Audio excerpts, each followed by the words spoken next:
सुप्रभात विद्यार्थी मित्रों, आज हम कक्षा 9 में हिंदी के अंदर देखने जा रहे हैं स्वराज्य की नींव, और जिसके लेखक हैं विष्णु प्रभाकर जी।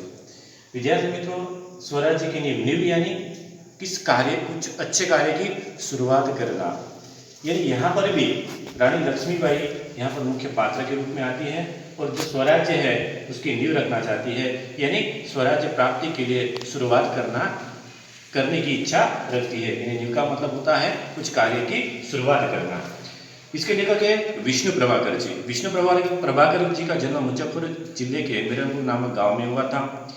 विष्णु प्रभाकर जी ने हिंदी साहित्य में उपन्यास, नाटक, एकांकी, साथ ही साथ बहुत सारे साहित्य की रचना की है, जैसे कि रेखा चित्र। इस तरह से इन्होंने हिंदी साहित्य में बहुत सारा साहित्य की रचनाएं की हैं।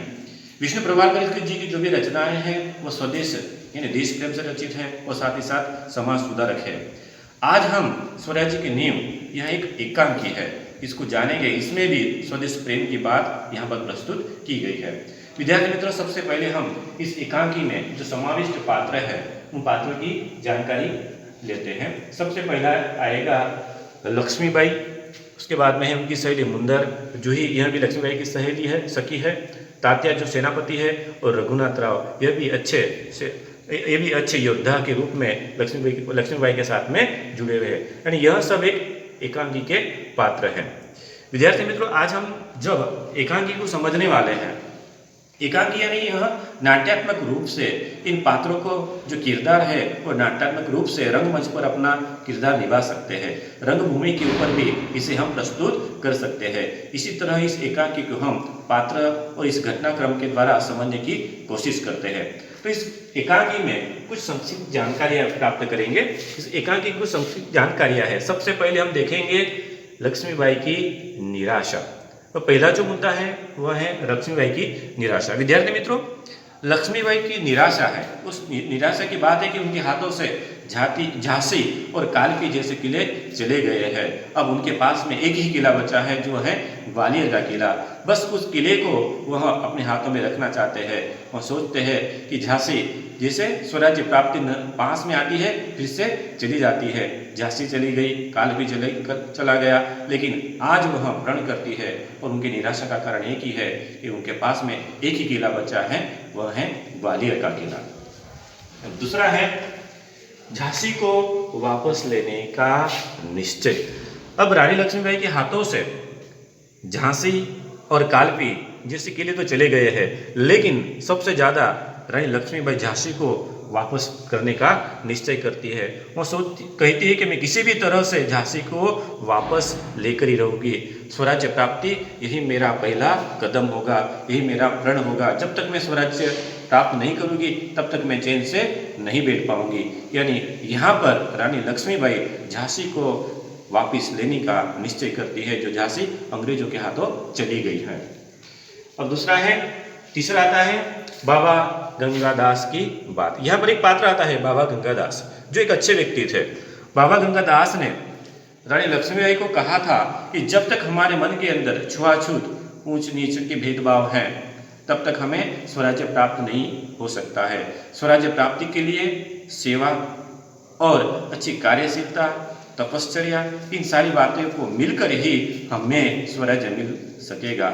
और जब तक हमारे मन के अंदर से जो विलासिता है, जो मनोरंजन है, जो शौक है, इस सारी बातें नहीं जाएगी, छुआछूत की बातें नहीं जाएगी, तब तक हमें स्वराज्य नहीं मिल पाएगा। यह बात बाबा गंगादास ने लक्ष्मीबाई को बताई थी। आगे की बात है लक्ष्मीबाई की चिंता के कुछ कारण। यानी यहाँ पर लक्ष्मीबाई की चिंता के कुछ कारण हैं, कुछ वजह है। जैसे कि लक्ष्मीबाई के साथ में रघुनाथ राव साहब और सेनापति तात्या जैसे महान योद्धा हैं, लेकिन सभी जो योद्धा हैं वह विलासिता में डूबे हुए हैं। वह पायल की झंकार और उनकी आवाज़ सुन रहे हैं और उसमें वह डूबे हुए हैं। जहाँ पर तोपों की गर्जना होनी चाहिए थी, वहाँ पर इनके सारे योद्धा जैसे कि रघुनाथ राव साहब और तात्या सेनापति जैसे जो योद्धा है वह पायलों की झंकार पर डूबे हुए हैं और वह अपनी जो प्रण है, जो अपना कर्तव्य है, वह भूल चुके हैं। उनका चिंता का कारण एक ही है कि जो सेना है उन सेना में अनुशासन नहीं रहा है, जबकि सेना के सेनापति तात्या ही विलासिता में डूबे हैं, तो सेना में अनुशासन कहाँ से आएगा? ये बात, यह चिंता लक्ष्मीबाई को सताती है। पांचवा मुद्दा है जूही और मुंदर के पात्र की जानकारी। यहाँ पर जूही और मुंदर यह पात्र आते हैं।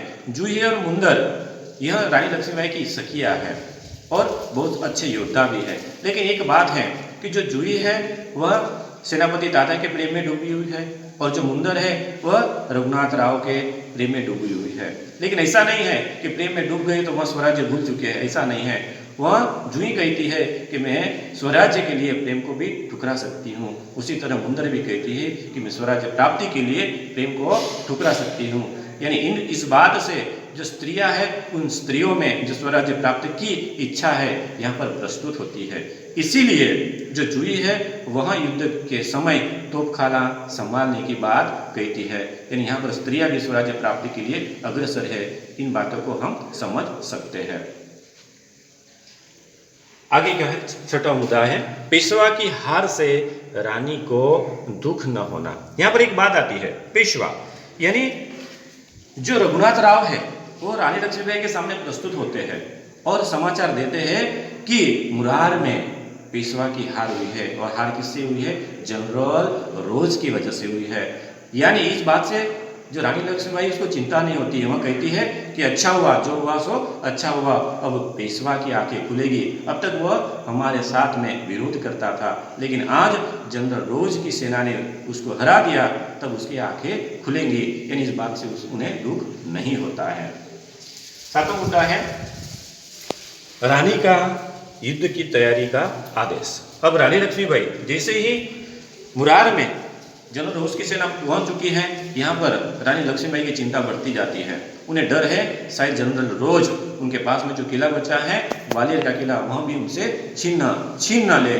इसलिए यहाँ पर रानी लक्ष्मीबाई अपने बहादुर सेनापति तात्या को कहती है, आदेश देती है कि जाओ और तुम तलवार को संभालो। आज तुम्हें पायल की झनकार पर नाचना नहीं है, गाना नहीं है, और आज तुम्हें तोपों की गर्जना करनी है। जाओ, अपनी जो प्रतिज्ञा है उस प्रतिज्ञा को समझो, अपना जो कर्तव्य है उसे समझो और युद्ध की तैयारी करो। आखिर में है रानी को वीरता कलंकित होने की चिंता। यहाँ पर आखिर का जो मुद्दा है वो बहुत महत्वपूर्ण है। रानी लक्ष्मीबाई स्वराज्य प्राप्ति के लिए अग्रसर तो है, लेकिन उन्हें एक चिंता है कि यह मेरे जीवन का अंतिम युद्ध होगा और मेरे हाथ से झांसी तो चली गई, काल भी तो चले गया, लेकिन मेरा ग्वालियर का किला नहीं जाना चाहिए। उनकी चिंता बढ़ जाती है और कहती है कि इस चिंता की एक ही वजह है कि उनके जो योद्धा थे वह विलासिता में डूबे हुए थे।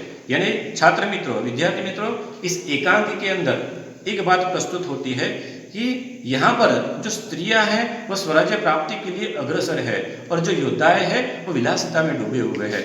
लेकिन रानी लक्ष्मीबाई जैसे वीरांगना आगे आती है और उन योद्धाओं को जगाती है और युद्ध के मैदान में आगे बढ़ने की जो आदेश देती है, उससे जो योद्धा है उनमें भी साहस आता है। यानी इस एकांकी के अंदर जो स्त्रियां हैं उनकी वीरांगना को प्रस्तुत करने की कोशिश यहाँ पर विष्णु प्रभाकर जी ने की है। छात्र मित्रों, मैं अपेक्षा रखता हूँ कि मैंने आपको संक्षिप्त में जो जानकारी दी है उस जानकारी को आप अच्छी तरह से समझ गए होंगे। धन्यवाद।